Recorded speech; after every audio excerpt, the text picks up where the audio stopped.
This video is about real estate investing for beginners. You will learn how people are getting rich with real estate, but this is your warning. It's not for everyone. I'm going to show you the good and the bad of real estate investing, and you can decide for yourself whether real estate investing is a good fit for you or not. Now, in today's video, we're focusing on rental properties, and the concept is straightforward. There's three things that are happening. So the first thing that's happening is that, okay, you're renting out your property. And the second thing is that the tenant pays you enough rent to cover your expenses, right? So essentially, they're paying off your mortgage. And the third thing that is happening is that your property is appreciating in value. So this process builds your wealth. And that's the overview. It's very simple, but let's dig deeper. Now, here's what I'm going to show you. I'm going to show you how you get rich. I'm going to show you the math. I'm going to show you the advantages of real estate investing compared to stock market investing. And I'm going to give you 10 crucial tips from personal experience. And you must hear this. You have to hear these. These are going to save you so much money. Now, let me show you the math. You need to see this. And let's demonstrate with an example. So let's say that you have $30,000 to invest. And what are your practical investment choices? You can invest that $30,000 in the stock markets. You can earn interest in a savings account or a CD or a rental property. So just for fun, let's compare. So let's start with the rental property. You have $30,000. You use that $30,000 as a down payment to buy a $300,000 property to rent out. And let's say that you get a 30-year fixed mortgage with a 4% interest rate. So at the time of making this video, it's higher than 4%, right? I understand that, but I'm sure that interest rates will come down in the future. And some people are thinking about renting out their home that has a 4% or even a 3% interest rate. Anyways, in this scenario, your mortgage payments will be $1,289 a month. That's going to be your principal and your interest. Property taxes will be around $400 a month. Insurance will be, let's just say, $250 a month. Feel free to adjust these figures.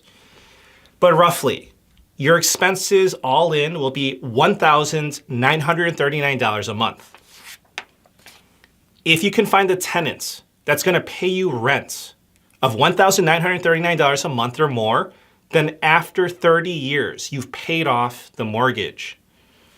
If the property appreciates in value, let's just say 4% a year, then in 30 years, that property will be worth $973,000. So essentially, you've turned your $30,000 into $973,000 in 30 years.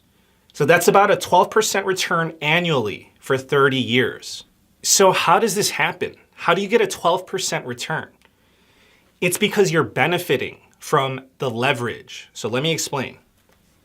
So your initial investment was $30,000 for the down payments to buy the property, right? As I said, the property is going up in value, 4% a year. So think about it.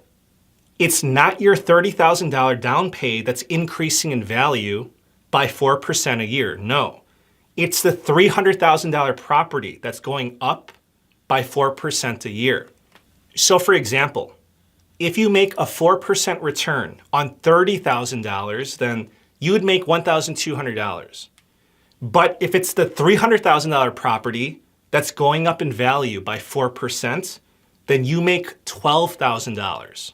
Okay, in the math that I presented to you, I said the property will go up by 4% a year. Historically speaking, it's between 3 to 5%, which is why I chose the middle, 4% annual appreciation. Now, I want to address this because I know some people are concerned about this. In our example, you might say, Brian, in 30 years, if the property appreciates in value from $300,000 to $973,000, that may not be a lot of money in the future because of inflation.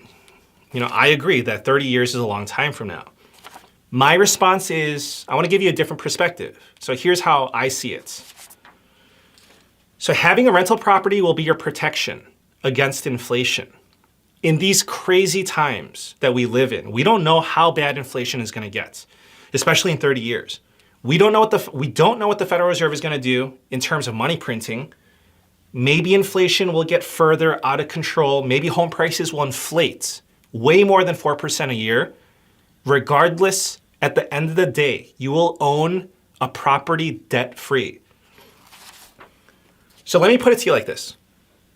Imagine if today you owned an additional property right now that was 100% yours, no debt, no mortgage.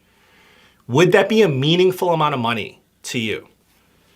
It probably would be for most people. It would add to your financial security. I'm sure that you would feel much better about your financial position.